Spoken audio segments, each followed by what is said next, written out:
Hey, everybody. Welcome to episode number 56 of the John Riley Project. It's June 12th. It's Wednesday, June 12th, 2019. And hey, we're broadcasting as we always do from the fabulous JRP podcast studio here in Poway, California, the city in the country. Thanks for joining us. Welcome. Another great episode in store for you. We're going to talk about universal basic income. And this is a real hot topic that's being discussed in the context of the presidential, 2020 election cycle.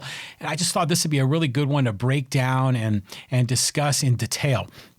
But before we get into that, I just want to give you an update on what's going on in my world.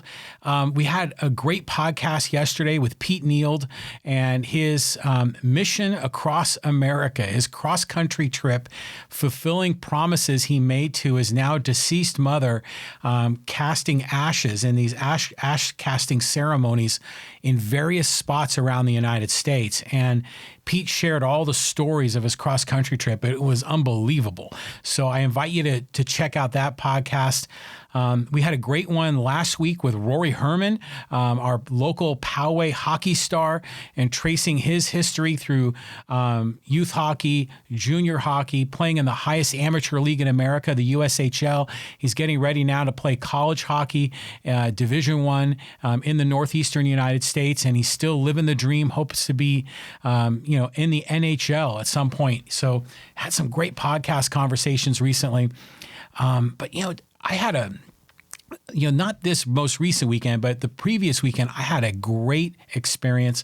I drove up to San Francisco and, I'm working on my family history project. And I've gotten involved with Ancestry.com, and it's almost like a puzzle. It's like a treasure hunt, just building the links in your chain in your family tree. And I've just become somewhat obsessed with it, and it's great. And so I went up to San Francisco the previous weekend. I was born in the city, grew up in the Bay Area, and I basically just went and took photographs of all of the current day homes where my ancestors either lived, owned, or rented in the city of San Francisco. And it was just an amazing experience. It was walking in the neighborhoods where my grandparents and great-grandparents grew up.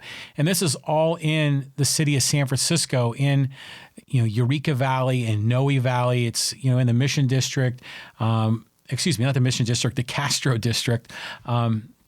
Which at the time, back when I was, an infant, that area was essentially an Irish neighborhood, because the neighborhoods then were sliced up by ethnicity to a great degree.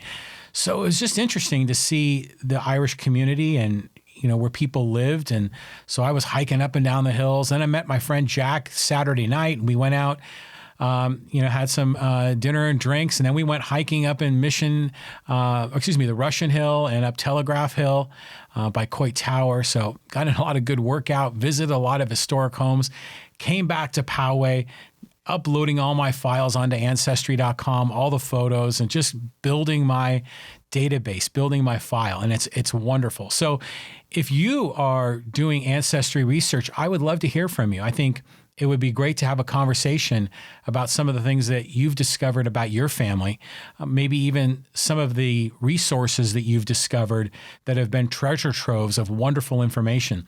So, I'm still working at it. I've got my family tree back into the 1700s.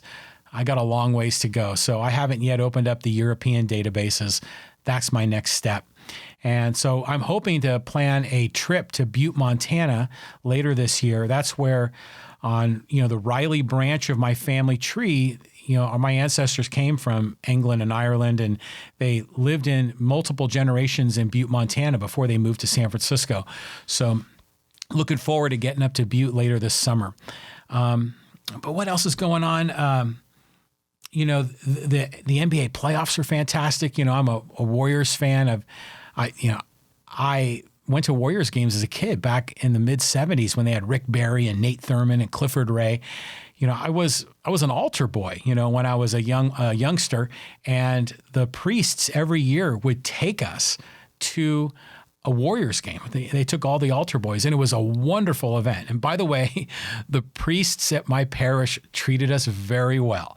But that was what really kind of got me into basketball. And I've been a loyal Warriors fan for decades. And believe me, between 1975 and 2015, it's been a long dry spell for the Golden State Warriors and their fans. So I'm so happy that they're on this great run right now. And then meanwhile, the Toronto Raptors, I'm really excited about Kawhi Leonard. I've been going to San Diego State Aztec basketball games since the Aztecs hired Steve Fisher in 1999. So I was there for a lot of Kawhi's games in his 2 years on the Mesa. So this NBA Finals for me is like, it's almost like the dream matchup. So it's my childhood team against one of my favorite players in the NBA. So I'm loving that the Warriors are able to pull off a win a couple of nights ago and setting up hopefully a Game 7. We're going to have Game 6, I think, tomorrow, I think it's going to be, and then eventually hopefully a Game 7. So that's what I'm rooting for. Rory was here. We talked hockey. The Stanley Cup playoffs are going on. And then this is graduation season. So this weekend, we're heading up to San Luis Obispo. My daughter Shannon is graduating. So that's going to be a great event. Some family are coming in from out of town. So that's going to be a wonderful weekend. So looking forward to that. So this is just so many great things going on. And I checked my Facebook feed, and just a couple of weeks ago was all the Little League championships, and the Poway City Championship just happened. And so lots of exciting things during this time of the year in June. So hope you're having a great June. The other thing I want to talk about before we get into the universal basic income, and I think this might tee it up.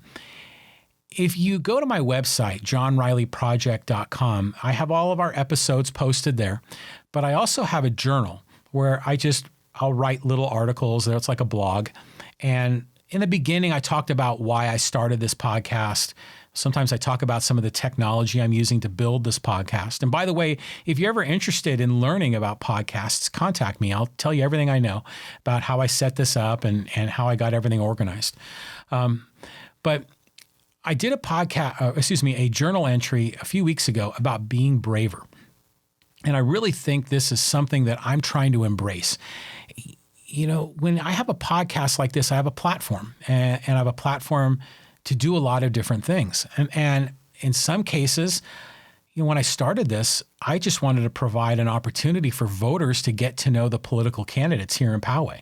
And we interviewed probably 2/3 of the candidates, maybe 3/4 of the candidates that were running last November for Poway Mayor, Poway City Council, or Poway School Board. That was a great way to get this started. But after the political season, you'll see a lot of the podcasts, I'm exploring some topics that I enjoy discussing. In some cases, I'm providing what I'm hoping is a community forum where we can talk about difficult issues and how that relates to people in our community. So I think this podcast can serve that role as well. But in other cases, I like to use this as this podcast as a platform for me to simply share what I believe in. And for me, it's very empowering. It's very fulfilling for me to just put myself out there and share. And I think it's all part of being braver. It's easy to avoid discussion of difficult topics. We're always told, don't talk about politics or religion. But I find that those conversations, to me, are some of the most fascinating discussions, especially when you can have a dialogue with another person and it can be rational and respectful. And that's what I try to do when I have guests here on the podcast. But still, I do believe it's important, as Marian Kim Phelps talked about, and I love this line from her about being an upstander. She talked about that in the context of fighting back against hate. If you see hate, stand up and fight back. But that idea of being an upstander really spans a lot of different categories. And if we see things that are coming forward in our society, in our culture, in our community that we like or we dislike, stand up and speak your mind. But do it respectfully, do it civilly, and do it in a way that isn't necessarily divisive, but do it in a way that you hope that other people respect what you say, and at the same time, you'll listen and respect what they say. So that's part of the reason why I'm when I decided to have this overarching higher purpose for the podcast, it's all about life, liberty, and the pursuit of happiness. And that's the framework that gives me that flexibility to talk about difficult discussions, discussions that impact our life, discussions that impact our liberty. So when I have my podcast with Pete Neild yesterday, we're talking about how he's living his life, talking about how he's pursuing his happiness. And it's a wonderful story that we discuss with Pete. The same thing is true with Rory. A lot of times, though, when we talk about liberty, that's when I tend to look at things through maybe a political lens. And I'm a person that embraces the whole concept of individual liberty, individual rights. And that's typically how I line up politically. And so that brings us to this topic of universal basic income. And so I just want to put it out there and talk about it, share my thoughts, and I invite your feedback and your response. Feel free to engage on social media. And if you'd like to come and sit down with me here on the podcast and have a conversation in front of a camera and a microphone, I invite that as well. So what is universal basic income? Well, this is the idea that the government provides money to everybody. And the concept, the way it's being positioned today, is as $1,000 a month for every U.S. citizen. I mean, it sounds great. Imagine if everybody got $1,000 a month. And this is a core part of the candidacy of Andrew Yang. Andrew Yang is a candidate, one of 20 or more candidates that's running for the Democratic nomination. He recently did a 2-hour-long podcast interview on the Rubin Report. I invite you to check that out. I thought it was an incredible conversation. Andrew Yang as a candidate strikes me as a guy that's very intelligent, very human, very authentic. He is absent of a lot of the sound bites and a lot of the ugliness of politics. He just is speaking his mind, sharing what he believes, putting forward solutions that he believes are going to make a big difference. And I like a lot of his platform. I really do. The universal basic income is a core part of what he is about. And he frames it as a freedom dividend. Everybody can have the freedom to start a business, have the freedom to live a more comfortable life, have a freedom to take advantage of different choices in life if everyone had $1,000 a month. And so it's interesting he's positioning it as a freedom dividend. And here we are, life, liberty, and the pursuit of happiness. So what else? This universal basic income, $1,000 a month, is largely justified because of the coming of artificial intelligence, of robotics. As we have more automation in the workforce, there's going to be less jobs. And because there'll be less jobs, people are going to need to have an income. And this is going to be a way to provide that for them. And automation, sometimes we think of robots, on the assembly line, robotics, building things. In other cases, it's just software that is automating processes and making the business environment more efficient. And all of that's eliminating jobs. And so that's a great rationale for this $1,000 a month check from the government. He also says it provides a basic level of pay for everyone. So we all have essentially a floor of a minimal amount of income, and that applies to everyone. And he positions it, within the context of the minimum wage, and the fight for a living wage, and many want to move it to $15 an hour. Well, if you got $1,000 a month, that's the equivalent of about a $6 per hour raise that would be given. So imagine if you're a minimum wage worker and you're earning $9 an hour. Well, in California, I think the minimum wage is $11.50, maybe $12 an hour. So $6 an hour would be a huge bump, and a universal basic income provides that additional amount of revenue to the individual that's worth about $6 an hour. He also sees this, Andrew Yang was positioning this as a way to encourage people to find work, because in some cases, people that are in the welfare system, they become trapped. Because let's say they're earning a certain amount of money in handouts from the government and some combination of welfare programs. Well, if they got a job, they might lose those handouts. And in some cases, that job might pay less than those handouts. In other cases, the job may pay only slightly more than the welfare programs, but then a person ends up working 30 or 40 hours a week only to earn slightly more than they're getting for not working at all. So he is positioning this as a way to eliminate some of the welfare programs that exist and therefore provide a justification to encourage people to work.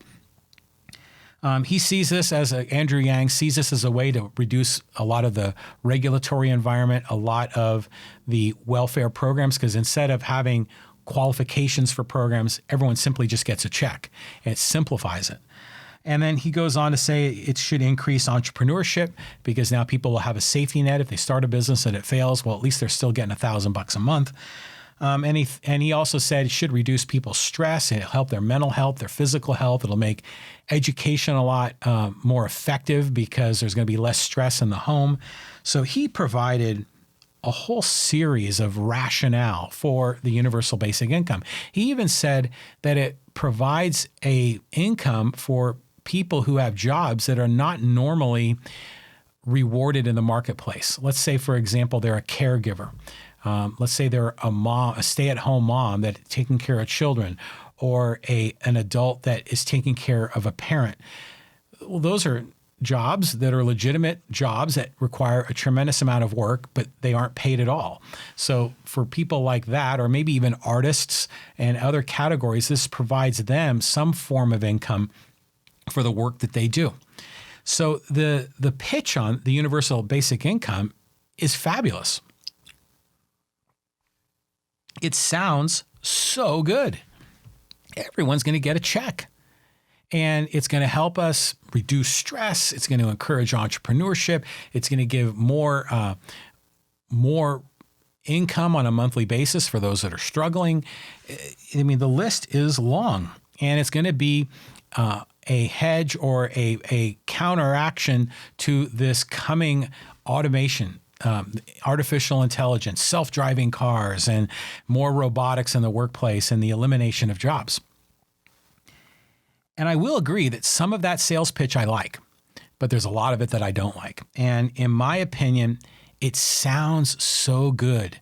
But if you really begin peeling the layers of the onion back, it's a problem. And in my opinion, is very, very immoral in many categories. And I want to break this down. So first of all, in the United States, there are roughly 320 million people. If everyone got a check of $1,000 a month, so everyone would get $12,000 a year times 320 million people, that's $3.84 trillion in spending per year. I hope I did my math right and didn't skip any zeros. But that is more than the current amount of revenue that comes into the federal government every year, which is like $3.64 trillion. That's the 2020 budget estimate. So this is, well, granted, our spending in the federal government is almost $1 trillion more than that 3.64. But roughly speaking, this is going to require doubling of the income into the government.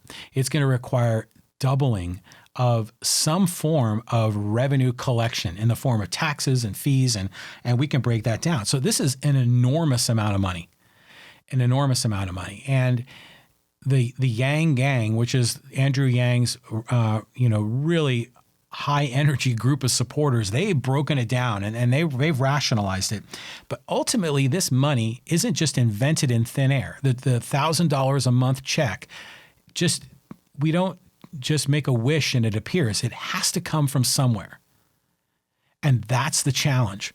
So first of all, a big portion of this is they want to have a value added tax, or they call it a VAT. This is something that generally doesn't exist in the United States.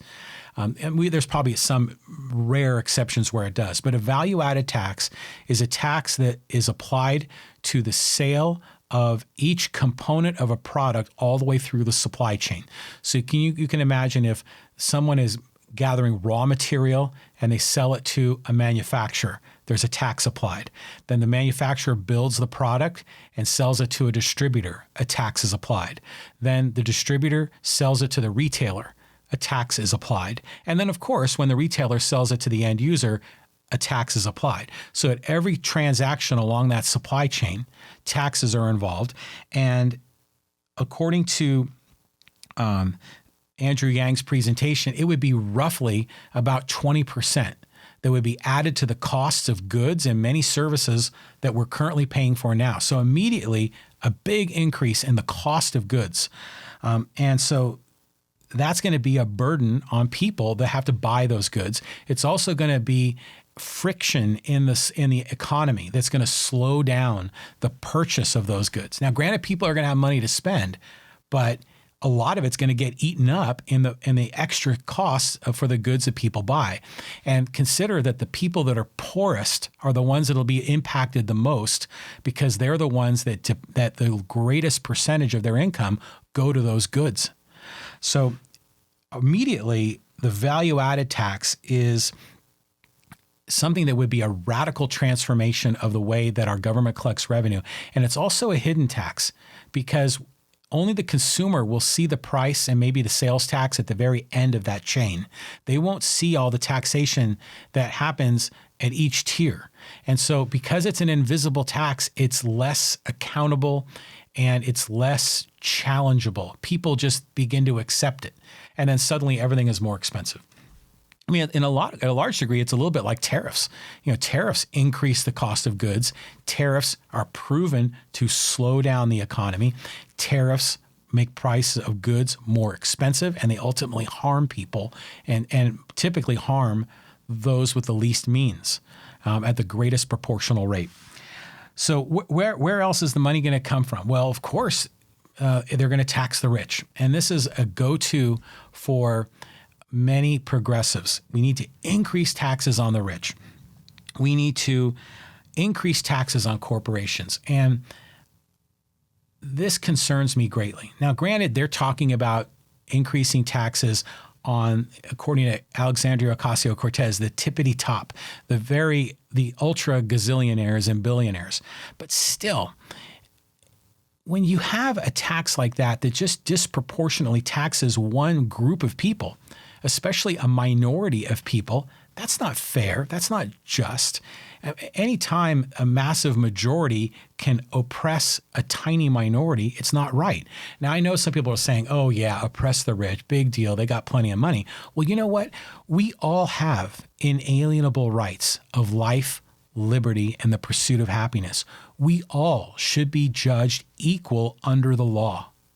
And when we have policies that are meant to penalize some people because, they can take the penalty, no big deal, their life doesn't change, that's still not morally right. It's not morally right to violate the individual rights of some people just because you can, just because they only represent 1% of the population.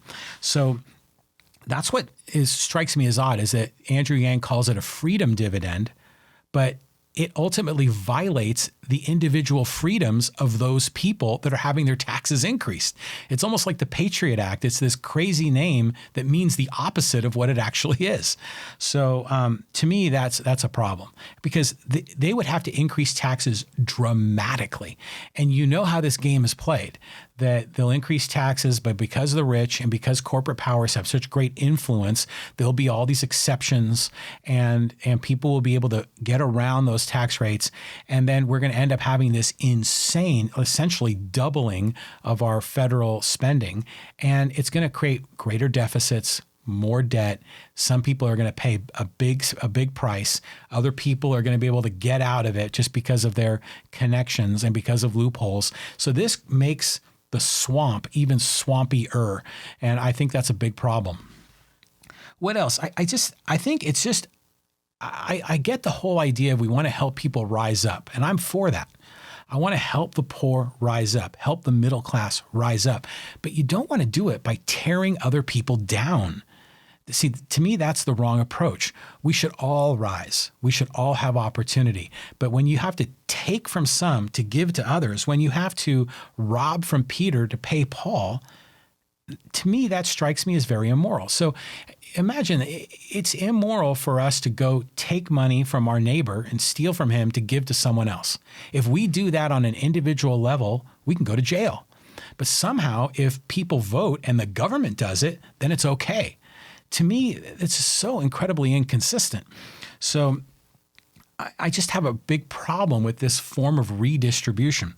And then one part of this that Chang makes his proposal, and I think this is an okay angle, is he says we're already spending $500 to $600 billion a year on a lot of these welfare programs, whether it's aid for housing, aid for food, aid for children.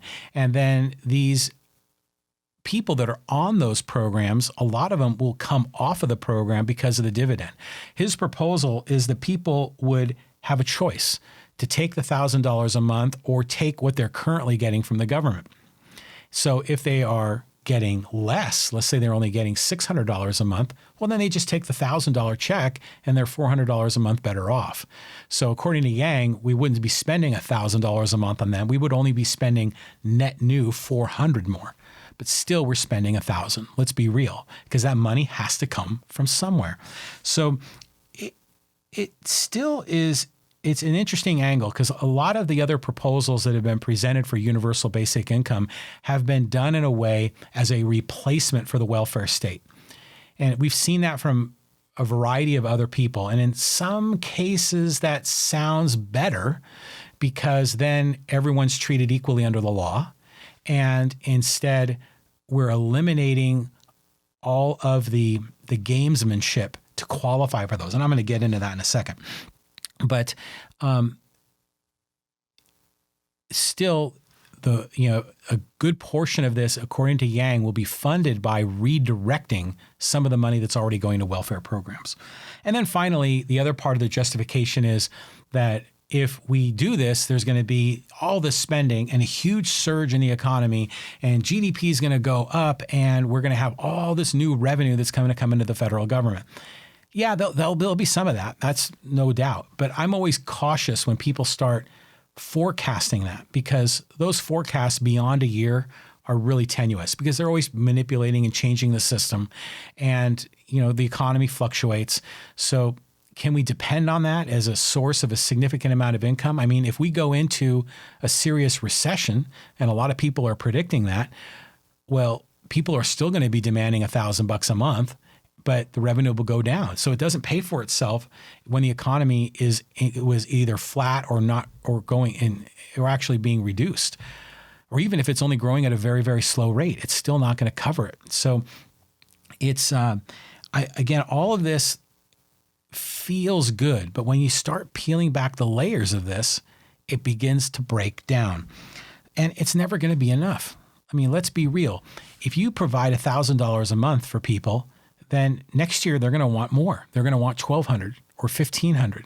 People will always demand more, and there will always be the politicians that will play that game and promise them more. And then that will require them to take more from others. And it makes this wealth redistribution even more egregious, more complicated, more, in my opinion, immoral, and more swampy, because you're going to have all these bureaucrats manipulating and managing the system. And the other angle to this is interesting, because part of it is that the universal basic income is intended to be a minimum baseline of funding so we could all essentially survive. But let's be real, where can you live in America on $1,000 a month? I mean, especially in California, you can't even rent a room in a lot of apartments for $1,000 a month. So it's never going to be enough. And by the way, part of the angle to this is remember, Yang said, if we provide $1,000 a month to people, help them escape the trap of poverty because of the way the government welfare programs are set up, and it will encourage people to get a job. But the whole argument is that with automation coming, there's going to be less jobs. So it seems that the people that are proposing the universal basic income are kind of playing both sides. If we're going to encourage people to work, or are there not going to be jobs, so we can't encourage them to work? So you see the dichotomy there. So in the end, it just doesn't make sense, in my opinion. Now, I'll give you one scenario where it would make sense, is that if it right off the top was a substitute for the entire welfare system. Now, again, some people have proposed this. Some people that are progressive, some that are conservative, some that are more liberty-minded have proposed various forms of universal basic income over the last 4 or 5 decades. In many cases, they've been proposed as an immediate swap out for all of the welfare programs.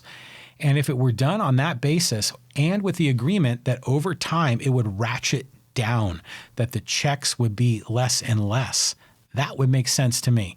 And that would definitely encourage more work. And it would be more consistent with individual rights. But we know that's not the case. What's going to happen will be the opposite. It will continue to grow. And that freedom dividend of $1,000 a month will soon be $2,000, soon be $3,000 as this continues to grow. So in many ways, I see this as just another repackaging of any number of different redistribution schemes that have been brought forward. But let's go back to the other fundamental premise of this, is that artificial intelligence is going to greatly reduce jobs. Automation, we're going to have driverless cars, driverless truck drivers. Millions of truck drivers are going to be out of work because of the upcoming automation of driverless vehicles. Well, that's a legitimate concern. That's fair. I mean, heck, my car that I just got a couple of months ago, I have a Hyundai Kona. It has the sensors that are so good that I can be on the freeway and I could take my hands off the wheel and it will sense the lanes and it will steer the car for me. It's incredible how good the sensors are getting. And we know they're going to get better. So the whole notion of driverless cars, that's a real deal. That's definitely coming. But the economy still grows. The economy expands. So it's almost like the Luddites. And if you look back in history in the 19th century in England, when they built the automation for the machinery that did, I think it was the creation of fabric, or they were sewing machines. I think they were looms. So I think that's what creates fabric. And people were rioting in the streets that there was going to be, this automation was going to put people out of work and there'll be less jobs. And automation always does put some people out of work. That's obvious. But always more jobs are created. That's what always happens. I mean, right now we have more automation than we've ever had. There's automation in manufacturing, automation in farming, there's automation, there's office automation. I mean, we have automation everywhere, but still we have more jobs than we've ever had. So in many ways, automation creates more jobs. Automation essentially frees up the human mind, frees up capital to be put to better uses. So routine, rote work that, essentially redundant work that can be programmed, can be automated, no doubt about it. But then it's going to allow us to be more, it's going to free up the human mind, free up capital to be more innovative and to create new industries. So, I mean, a classic example is, the case of the invention of the automobile. So what was that? It's probably 100 years ago, maybe a little over 100 years ago. And obviously that the automobile is automation, automation. That's automated transportation. But with that, people were put out of work. The classic horse and buggy people were put out of work. The stagecoach people were put out of work. So all of this, certain people lost their job as a result of the creation of the automobile. But think about how much has been created because of the automobile. Not only do we have all these higher forms of transportation, think about trucking. Think about taxis and Uber and Lyft and buses and heck, double-decker tour buses. So immediately the transportation has created a whole industry in and of itself. But that transportation and the advances that existed have enabled other industries to grow dramatically. So think about all the businesses, manufacturers, distributors, and retailers that have seen their businesses grow because of the automation of transportation. So the point is that as automation kicks into gear, we're going to see more industries created. Industries that we've never even thought of are going to come forward, and we're going to see a huge surge of jobs in those categories. We're already seeing that now. I mean, think about the internet and all the technology around the internet of things, wearable technology, biotech, tourism, wind energy, solar energy, education technology, mobile apps, electric vehicles, the advances in battery technology. There's going to be constant innovation, constant creation of new jobs. So automation will make the system more efficient, but that efficiency is what frees up the mind to think, and for R&D people to be creative and entrepreneurs to be creative and to create new industries, new products, and new jobs. And that's what's always happened. That's what will continue to happen. But yes, some people are going to be displaced. They always are. And so that's where it comes down to, people have to take self-ownership of their lives. This is all about life, liberty, and the pursuit of happiness. Owning your life, having a strategy for your life, building skills, finding mentors, setting goals. If you're in a job that can be easily automated, you need to make an adjustment and maybe change careers if you see it coming. I know a guy that lives here in San Diego that was an RPG programmer, and he saw those jobs slowly being outsourced to India. So what did he do? Did he try to just keep digging his heels in that one skill set he had? No. He went and built more skills. He went to school, and now he's an X-ray technician working in the medical industry. And he's going to have fantastic job security moving forward. I mean, the whole healthcare industry is booming because all the baby boomers are getting older. So he made a strategic decision about his career. He took ownership of his career, of his life. We need to see more people doing that and making those adjustments. I mean, here, look at me. I started in sales and doing marketing. Now I'm doing a podcast of all things. So make those adjustments. We need to have people take that kind of self-ownership. Okay, one more. I want to talk about one other person in this whole equation, and that's Milton Friedman. For those of you who don't know him, he is a Nobel Prize winning economist. He passed away, I think, about 15 years ago. He's a guy that I respect greatly. He's a big free market guy, a big low tax, low regulation guy. And if you're ever interested, just Google him on YouTube, and he's got all series of lectures and TV shows, and I just think he's terrific. But he proposed a negative income tax. And people will often say, well, heck, universal basic income, it's consistent with liberty-minded people. After all, Milton Friedman proposed a version of a universal basic income. And you know what? He did. And he called it the negative income tax. And it was essentially a similar model where people had some form of a guaranteed income, but it had more of a gradual slope to it. Where right now, people get, according to this plan, $1,000 a month, no matter what. Well, his was, it started at a higher amount, but could gradually be less coming from the government, depending on how much you earned. And he did it through an incentive structure using the tax system as a model. And he called it a negative income tax. And I'd encourage you, if you want to check it out, there's a great YouTube piece about it on the show Firing Line with William F. Buckley. This is like in 1968. So his proposal is interesting. But really, if you know what Milton Friedman is all about, he's an economist. He, at the time in the late 60s, amazingly, the House of Representatives had considered and voted on a universal basic income. And it was an idea that was gaining momentum in the 60s, and it never ended up passing in the Senate. But Friedman, the economist, the academic, he tried to look at it from his own perspective to see if he could create a model that was similar. But for him, it was never the utopian version of what he wanted. It was just, for him, a sort of academic exercise to see if there was a better way to do a universal basic income. But he definitely used it as a complete swap out of the entire welfare system.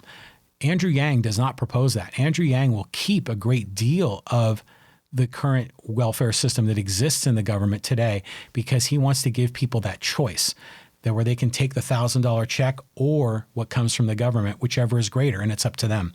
So I'd encourage you to take a look at Milton Friedman's negative income tax proposal, because I think it's interesting, especially within the discussion of the universal basic income. But still, that proposal is still a tax-based system, still a redistribution system, and really, in my opinion, not consistent with his ultimate belief of free markets, low taxes, and low regulations. But it is worthy of being brought into the conversation. So what's the better solution? And I'm going to get to this in some of my future podcasts, but ultimately we have to think. As individuals, we need to think about, what is my strategy? First question is, can artificial intelligence or robotics replace my job? If the answer is yes, then you need to be strategizing. You need to be thinking of your options. This comes down to self-ownership. It comes down to career strategy. And it really, in my opinion, the solution to for a great many people, not for everybody, for a great deal of people, is embracing entrepreneurism.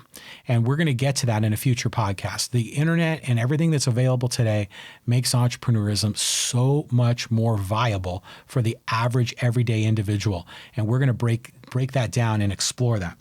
But we have to, in my opinion, because we all have the individual rights of life, liberty, and the pursuit of happiness, we cannot enact solutions that help the many at the expense of the few.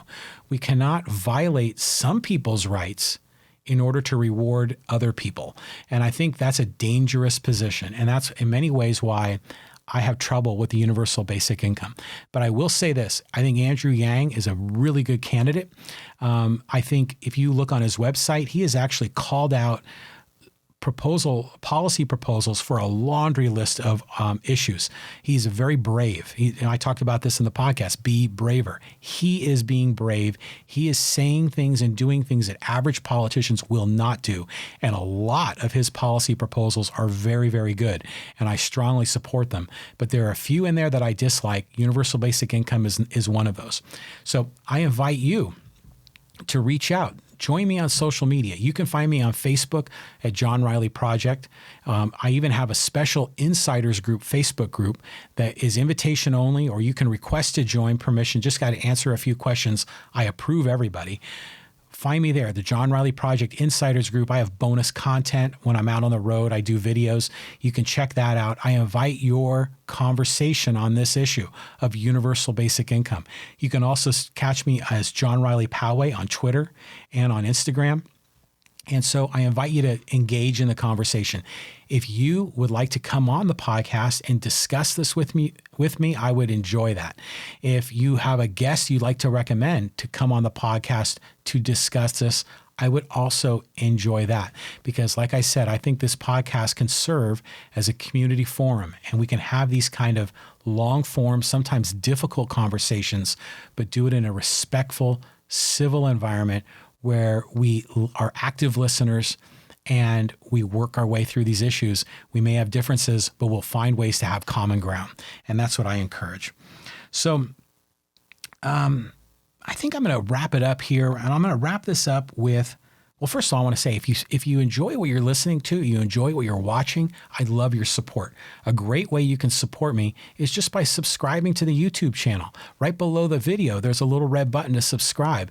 If you're listening on iTunes, which is now actually going to be called Apple Podcasts, if you're there, if you're on Google Podcasts or Stitcher or Spotify, leave a review. You can leave up to 5 stars. You can write a paragraph, a sentence. Any kind of a review is always really helpful. And you can share this with a friend. So I encourage you to do that. But I want to thank you. If you've watched this entire podcast episode, thank you very much. And I'm going to sign off with this quote, and I think this is a great one. And this is all part of being braver. And it's from Walt Disney. And he said, "All our dreams can come true if we have the courage to pursue them." So I'll leave you with that. This is John Riley, the John Riley Project. This is episode 56. Thank you very much for watching, and have a great day. We'll see you later. Bye-bye.